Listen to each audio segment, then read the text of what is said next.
Hola amigos, muy buenas tardes y bienvenidos al espacio de psicoanálisis y salud mental. Os habla Virginia Valdominos, psicóloga y psicoanalista del Grupo Cero, desde mi consulta de psicoanálisis internacional, ubicada en Madrid, España, pero dispuesta a escucharles estén donde estén. Muy buenas tardes y bienvenidos al encuentro de hoy, donde vamos a hablar de las incapacidades psíquicas, un tema que ha sido propuesto por uno de nuestros seguidores. Como siempre, ya saben, ustedes proponen los temas y nosotros hablamos sobre ellos. Entonces vamos a hablar hoy de este tema, las incapacidades psíquicas, ¿vale? Entonces, claro, lo primero que nos planteamos es ¿qué son las incapacidades psíquicas? ¿A qué nos referimos con eso, no? Y ya el propio término de incapacidad indica una falta de capacidad, ¿no? Entonces ya nos estamos posicionando en un discurso donde parece que, hola Gabriela, unos tuvieran capacidad y otros no tuvieran capacidad, ¿no? Porque si decimos incapacidad es que hay unos que lo pueden, que son capaces, y otros que son incapaces.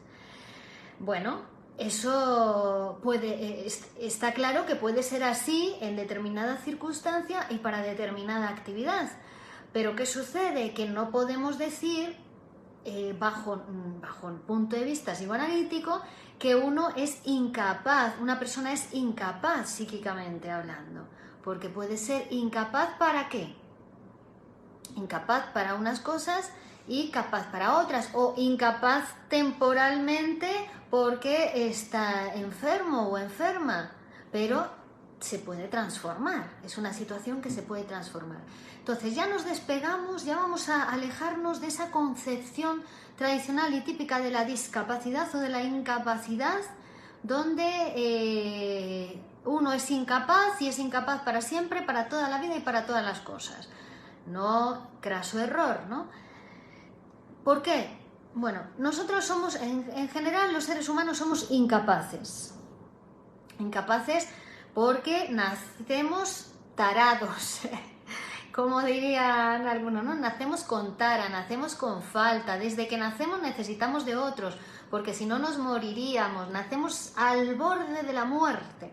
Si no hubiera alguien que nos salva la vida, nos moriríamos, puesto que el niño cuando nace no ve bien, no es capaz de realizar la termorregulación corporal, su sistema inmunológico no está totalmente desarrollado. Es decir, va a tener incluso la mielinización del cerebro, se va a tener que producir del sistema nervioso. Es decir, que nacemos prematuros a la vida y eso va a generar una diferencia fundamental con respecto de otros animales, porque nosotros somos animales como unos monitos, unos monos, pero incapaces. Cuando nacemos somos monos incapacitados, psíquicamente hablando, mientras que los monos o los leones o los caballos cuando nacen están más capacitados para su vida, ¿no? Para hacer su vida, para caminar, para correr, para comer, que los humanos cuando nacemos somos incapaces para hacer la vida humana. De hecho, estamos incapacitados psíquicamente, tan incapacitados, que es que vamos a tener que forjar, construir nuestro aparato psíquico. Nacemos sin aparato psíquico. A ver si se entiende esto. O mejor dicho, con un aparato psíquico en estado rudimentario, en estado con los gérmenes de lo que después, si ese psiquismo se nace en el mundo, ¿no? Y encuentra a otros y sobre todo a una persona que decide que le va a salvar la vida y que va a alimentarlo, a acunarlo, a darlo calor, etcétera, etcétera, ese niño seguirá viviendo y tendrá posibilidades de forjar y de construir su psiquismo. El psiquismo se va a construir por el hecho de ser humanos, por el hecho de vivir con otros en un mundo que ya existe previamente, un mundo de seres hablantes. Ese psiquismo ya tiene todo preparado para poder construirse. Si no se construye es porque algo está obstaculizando y generalmente tiene que ver con la salud de los padres, con la salud psíquica, con la sexualidad de los padres, ¿no? Porque incluso en esos casos extremos que podríamos hablar de incluso de subnormalidad, que se dice, ¿no? Que donde hay una alteración cromosómica que justifica que ese niño sea deficiente psíquicamente hablando, habría que cuestionarse, puesto que los cromosomas son lenguaje también, es el lenguaje del ADN. Ustedes saben que es un lenguaje genético, ¿no? Es un código genético. Bueno, pues hasta eso el psicoanálisis llega a plantear que a través de la transformación de la palabra se puede producir la transformación del código genético. E incluso llega a plantear que es el caso de esos niños con una deficiencia cromosómica puede haber estado gestado, producido y construido por los padres durante el embarazo, en el pensamiento de los padres, en el miedo de los padres de tener un niño con un retraso mental ¿no? Entonces, lo psíquico está muy poco llevado al terreno social, a los hospitales, a la formación de los padres y de las parejas para la paternidad y la maternidad, al acompañamiento de las parejas durante el embarazo, o antes, durante y después del parto. Porque las palabras, las frases que decimos van a ser muy importantes, no solamente de cara a los niños, sino también de cara a los adultos que se creen incapaces o discapacitados, porque también va a depender de la mirada crítica, de la mirada de quien mira, ¿no? Que dicta si uno es capaz o incapaz. Entonces el psicoanálisis escucha, cree en la posibilidad de transformación y permite el desarrollo del potencial del sujeto, ¿no? Pero claro, también es muy fácil socialmente, y sobre todo cuando estamos en una posición de negación de la castración y de negación de la falta en todo ser humano, atribuir la falta a unos y decir unos no tienen, unos no son normales, unos son subnormales, unos son incapacitados y otros son normales y otros son capacitados, ¿no? Entonces nos quedamos tan anchos y tan tranquilos, porque así es una manera de negar que nadie tiene, ni el hombre ni la mujer, que nadie tiene la capacidad, que todo hay que construirlo, que todo hay que producirlo, que tiene que ver con cómo tiene que ver con un discurso, en qué discurso nos estamos moviendo, qué discurso nos sobredetermina, a qué discurso estamos articulados, que podamos transformarnos o no transformarnos. Es decir, si estamos sujetos a la frase de la mamá que te dijo, hijo, eres imbécil y vas a ser toda la vida igual, no vas a cambiar nunca, pues como te quedes en la frase de tu mamá, nunca vas a cambiar y vas a ser un incapacitado psíquico. Pero si por suerte tu madre ha dejado pasar la palabra de tu padre, pues a lo mejor ya tu padre le dice, venga bonita, deja salir al niño al mundo, que es perfectamente capaz para trabajar y ganarse su sustento. Y entonces ya la palabra del padre interrumpe la palabra de la madre, es decir, castra a la madre, y el niño puede tener mundo, porque si no se queda con la madre. Y cuando digo niño hablo de todos, porque es cada vez que la madre se cruza en nuestro camino, la palabra de la madre, el discurso de la madre. Entonces, ¿a qué discurso estamos sujetos? También uno se puede preguntar.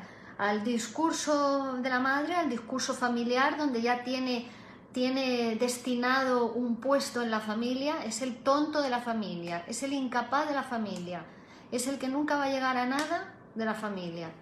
O quiere salir de ese discurso, ¿no? Quiere transformarse, quiere otra cosa para su vida, quiere descarrilar su destino, como dice el poema, ¿no? Es decir, construirse otro destino.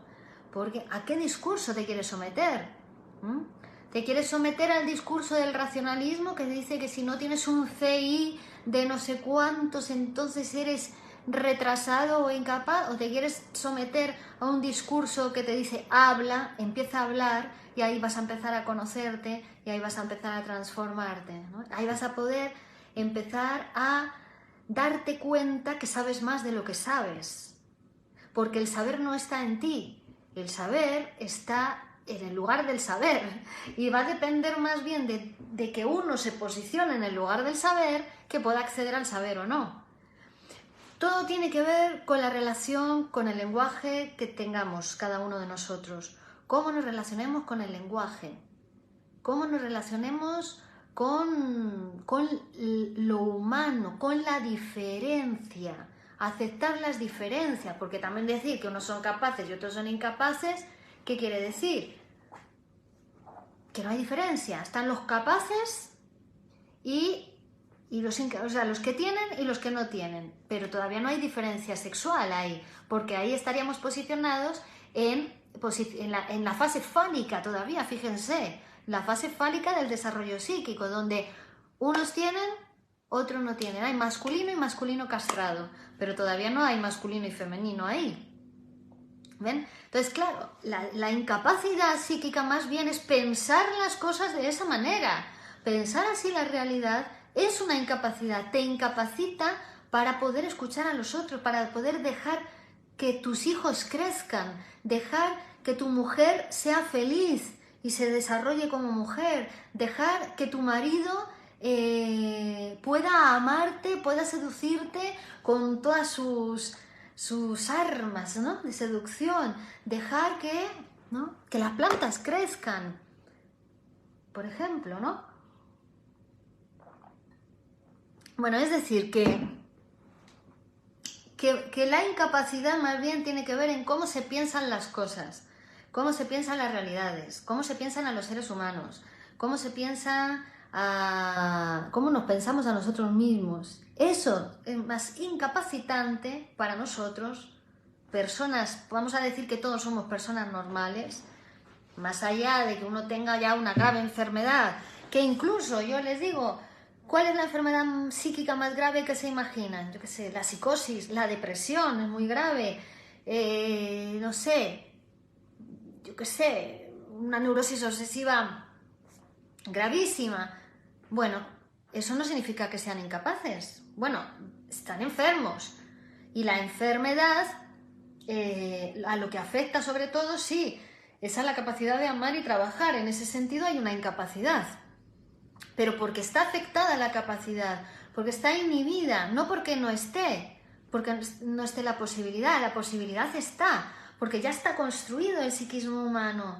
Es posible, pero hace falta un trabajo primero para deshacer esa enfermedad que se ha construido y se ha producido durante X años y que ha tenido motivos inconscientes para producirse, porque si se ha producido por algo, era porque era necesaria, porque fue la mejor solución para ese sujeto. Esta frase la repetimos mucho, ya lo sé, pero es que es así, es la mejor solución para ese sujeto y por eso la construyó la enfermedad.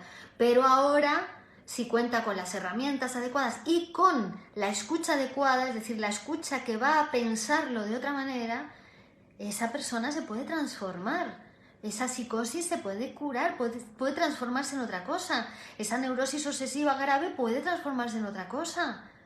Esa histeria, esa depresión puede ser otra cosa. Pero, ven, ya deja de ser, lo dejamos de pensar como una incapacidad psíquica. No es una incapacidad psíquica, está enfermo, pero es que la enfermedad se cura. La enfermedad es un estado transitorio siempre y cuando uno opte a un tratamiento adecuado para curar esa enfermedad. Es decir, si tienes una herida abierta y te está sangrando y tú le soplas, pues no se va a curar. Pero si le pones unos puntos y unas tiritas, pues la herida se cura, ¿no? Y luego le quitas la tirita, la dejas al aire y cicatriza y la cicatriz desaparece, ¿no? Bueno, pero también las heridas del alma, ¿no? Pues también se curan, ¿no? Que a veces uno para tapar una herida del alma la tapa con síntomas, generalmente. Empieza a hacer síntomas, que si una obsesión, que si una depresión o un ataque epiléptico, un ataque de angustia. Empieza a hacer síntomas de todo tipo para tapar la herida. Y lo que no sabe es que la herida no se puede tapar, señoras y señores. La herida que tenemos los seres humanos no se puede tapar. Es lo que estoy tratando de decirles, que somos incapacitados todos. Todos somos incapacitados. Todos tenemos esa herida abierta. Todos somos, a todos nos falta algo, ¿no? Imagínense, con el trabajo que hay que hacer para todo, ¿no? No puede, te falta algo. E incluso, fíjense, incluso en esas áreas en las que uno es experto, que estudia muchísimo, que trabaja muchísimo, que hace un gran esfuerzo para poder acceder al saber específico de ese área o esa disciplina específica que es en la que se está especializando o que está desarrollando, incluso así, cuanto más sabe, más se da cuenta que menos sabe, que más incapaz es para eso. O sea, que las personas que más saben de algo son muy humildes, ¿Por qué? Porque ya entramos en otro pensamiento. Claro, porque el racionalismo y el positivismo lógico, que es, digamos, el paso científico previo al nacimiento del psicoanálisis, al nacimiento de un nuevo pensamiento para la humanidad, que era que es el pensamiento analítico, no solamente analítico, de las ciencias conjeturales en general, donde ya el saber no lo tiene alguien, ¿no? Porque antes era, esa persona tiene el saber y es como un dios, ¿no? Es como la madre fálica. El psicoanalista tiene el saber y entonces él sabe lo que me pasa y me va a decir exactamente lo que me pasa y me va a curar. No, señoras y señores, el saber no lo tiene nadie, el saber es inconsciente, el saber se produce en la relación analítica en este caso, se produce por medio es el discurso el que sabe. Uno, si acaso, está articulado a un discurso y podrá ser un significante de un discurso determinado, ¿vale? Pero esto lo hablábamos por el tema de la incapacidad psíquica, ¿no? A ver, tenemos por aquí, he leído algunas preguntitas. A ver, saludos a todos, queridos. Buenos días, buenas tardes a todos. Carlola Torre, buenas tardes. Bueno, a todos, Julieta, Fabiola, Gabriela, Tesorita, José Luis, Daniel, Silvina, Hugo, Jesús, Limpia, Juan Carlos, Vidal, Nicolás, Nicolasa, Enar, Sil Rossini, Santo Pichardo, Dioscelina. Sil dice, estoy estudiando todo eso, tengo examen. Muy bien, o sea que te viene genial. Valentina, Luis, Rosario, Walter, Moisés, Angélica, Juan. Como dijo Sócrates, solo sé que no sé nada, dice Sil. Ajá. Pero es un pensamiento diferente al filosófico, el pensamiento psicoanalítico. Es radicalmente diferente. Rompe cualquier filosofía al psicoanálisis. Porque no es que no sepas nada, es que si te colocas bien en el lugar donde está el saber, puedes acceder al saber. Pero te tienes que colocar bien, te tienes que posicionar bien con respecto al saber. O con respecto al hacer, ¿vale? Entonces, es radicalmente diferente. Es una ruptura filosófica también la que va a producir el psicoanálisis, porque trae lo inconsciente, y lo inconsciente ya es otra cosa. Ya no es del orden de la razón, ya no es el orden. Y que, fíjense que la razón fue necesaria para llegar a producir el psicoanálisis. Freud era un gran racionalista, hasta que produjo el inconsciente, ¿no? Porque ni siquiera hasta él tenía resistencias, ¿no? Resistencias para descubrir y para mostrar lo que estaba descubriendo, pero eso sí, era una mente muy abierta y muy culta. Es precisamente esa gran cultura de Freud la que le permite acceder a través de, bueno, pues todos los productos culturales de la humanidad al inconsciente, porque el inconsciente está ahí, ¿no?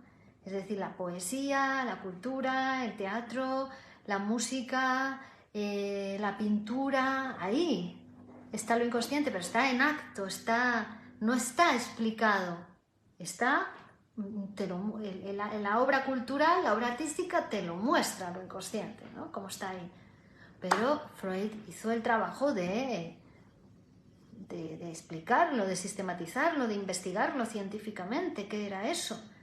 ¿Qué era eso del inconsciente? Eso que está implicado en la creación, que está implicado en el amor, que está implicado en el deseo.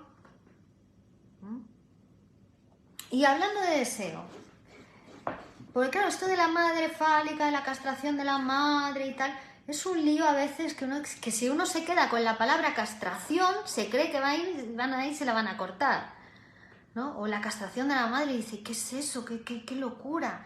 Claro, ¿por qué? Porque es otra cosa que hace el psicoanálisis, castra el lenguaje, en el sentido de que vacía las palabras de su sentido. El significado no está en la palabra, está en cómo se relacionan las palabras entre sí, cómo se articulan dentro de un discurso. Entonces, cuando una madre no desea al padre, cuando una madre es frígida, es decir, no tiene deseo por el padre, no siente nada con el padre, se acuesta con el padre y no goza, no sintió nada ni cuando parió, digamos, ese niño probablemente tendrá una deficiencia psíquica. ¿Por qué? Porque el padre, el nombre del padre, entra por el deseo de la madre. Es cuando la madre desea al padre, es esa mirada de la madre que se desvía del niño hacia el padre y dice, niño, vale, yo te quiero mucho, pero ahora tú te vas a tu cunita que yo me voy a dormir con papá, ¿no? Eso es lo que tiene que ver el niño para tener padre. Porque a veces uno piensa, ¿qué es eso del padre que viene, que la castración, que ves que viene el padre y le amenaza, y el padre tiene que ser severo y tiene... No, es la madre la que tiene que ser deseante para que el niño tenga deseo, para que no sea un niño psicótico. Es la madre la que tiene que desear al padre para que el niño tenga padre. Y cuando digo al padre, padre es cualquier cosa que separe al niño de la madre. Padre también es el trabajo, es el hobby, es el gimnasio, son las amigas, es un amante. Es decir, cuando que la madre tenga deseos por otra cosa que no sea el niño, eso hace que el niño castre a la madre, que se dé cuenta de que la madre necesita de otros, no solo de él, que no es una madre totipotente, que no es una madre fálica, ¿vale? Eso es la castración. Y cuando eso pasa, entonces ahí es que el deseo de la madre es lo que posibilita que el niño se construya como un sujeto deseante, y no niegue sujeto deseante. El sujeto deseante quiere decir que para que sea un sujeto deseante siempre tiene que haber falta, porque el deseo es eso que mueve el aparato psíquico, pero que desea la falta, que esto lo puse hoy aquí en Facebook, desea una falta en otro que desea un deseo en otro que designa otro deseo, una falta en otro que designa otro deseo. Claro, es la falta. Cuando te falta, tú deseas, pero nada va a calmar ni va a colmar ese deseo, porque el deseo, para ser deseo, su condición es que nada lo colma. Y eso es lo que permite que la máquina psíquica, en pleno funcionamiento. ¿Qué pasa cuando la madre no se reconoce como deseante? Cuando la madre no siente deseo por el padre o no siente ningún deseo, cuando es frígida. Que ese niño tiene una madre fálica, no tiene carencia, ella sola lo puede todo, no desea nada más. Es como un tótem, ¿no? No tiene carencia, no tiene agujero, no tiene falta. Pues ese niño no tiene padre. Entonces es un niño psicótico, sigue pegado, sigue siendo el falo de la madre, sigue estando pegado a su madre, aunque tenga 40, 50, 60 años, ¿no? Hola a todos, queridos, queridas.